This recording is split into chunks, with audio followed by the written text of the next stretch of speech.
আসসালামু আলাইকুম, কেমন আছেন সবাই? আশা করি সবাই ভালো আছেন। আজকে আপনাদের জন্য নিয়ে এসেছি গরুর মাংস দিয়ে পুঁইশাক রান্নার রেসিপি। এই পুঁইশাক রান্নার আরেকটি রেসিপি আমার চ্যানেলে আছে, চিংড়ি মাছ দিয়ে পুঁইশাক রান্নার রেসিপি। দেখতে আমার চ্যানেলটি ভিজিট করুন। আপনাদের সুবিধার্থে আমি এই ভিডিওর ডেসক্রিপশন বক্সে ভিডিওর লিংক দিয়ে দিচ্ছি, আপনারা দেখে নেবেন। চলুন আর দেরি না করে রান্না শুরু করা যাক। প্রথমে একটি পাত্রে আমি 3 টেবিল চামচ তেল দিয়ে দিচ্ছি। তেলটা গরম হয়ে আসলে এখানে আমি 1/4 কাপ পেঁয়াজ কুচি অ্যাড করব।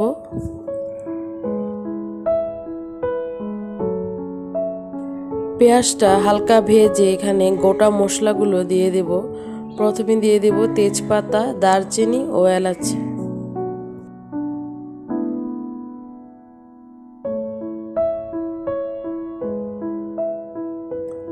তারপর এখানে দিয়ে দেব 2 টেবিল চামচ আদা রসুন বাটা।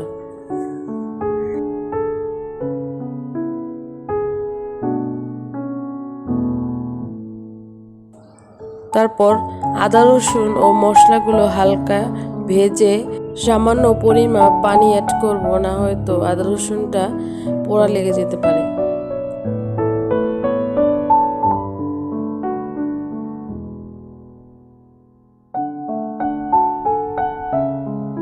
এই পর্যায়ে আমি এখানে গুঁড়া মশলাগুলো অ্যাড করব। প্রথমে দিয়ে দিচ্ছি 1 চা চামচ হলুদ গুঁড়ো, 1.5 চা চামচ মরিচের গুঁড়া,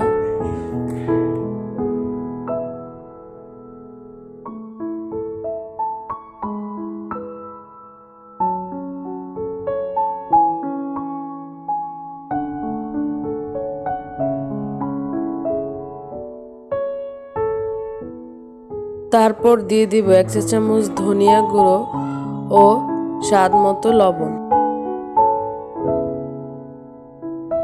তারপর সামান্য পানি অ্যাড করব। তারপর মশলাগুলো ভালোভাবে কষিয়ে নেব।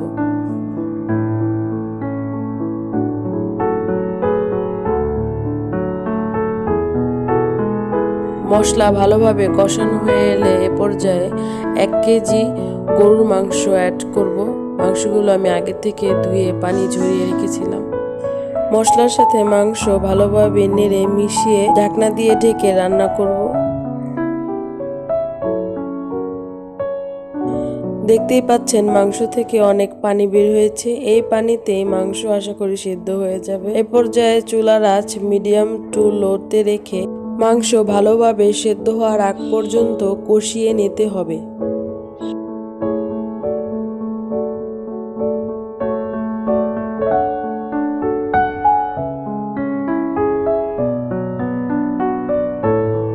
দেখতেই পাচ্ছেন মাংস ভালোভাবে কষানো হয়ে গেছে এবং মাংস 80% সেদ্ধ হয়ে গেছে। এ পর্যায়ে আগে থেকে ধুয়ে পরিষ্কার করে রাখা পুঁই শাক অ্যাড করব।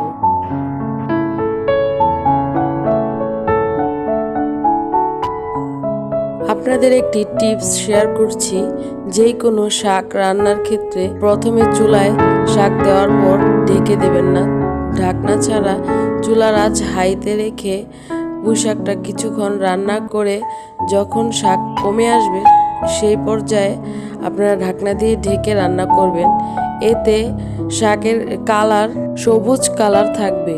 অনেকেই প্রথমে ঢাকনা দিয়ে ঢেকে রান্না করেন, এতে সবুজ শাক একদম লালচে কালার হয়ে যায়। শাকটা যদি সবুজ থাকে খেতে ও দেখতে ভালো লাগে, তাই আপনারা এই টিপসটি ফলো করতে পারেন। দেখতেই পাচ্ছেন পুঁই শাকের কালার কিন্তু চেঞ্জ হয়নি, একদম সবুজ কালারই আছে। এ পর্যায়ে আমরা পুঁই শাক সেদ্ধ হওয়ার আগ পর্যন্ত রান্না করব।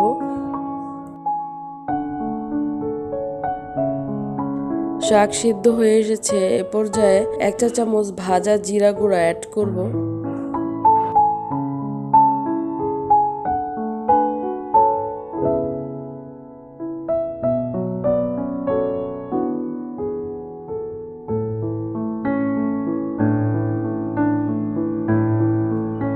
রান্না প্রায় হয়ে এসেছে, এখন পরিবেশনের পালা।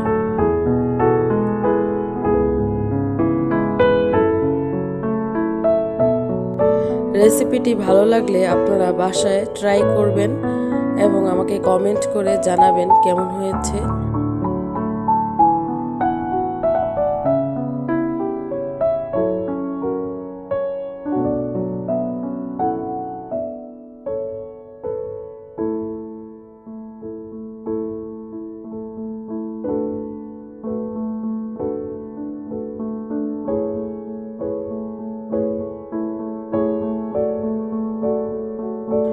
সম্পূর্ণ ভিডিও দেখার জন্য সবাইকে অসংখ্য ধন্যবাদ।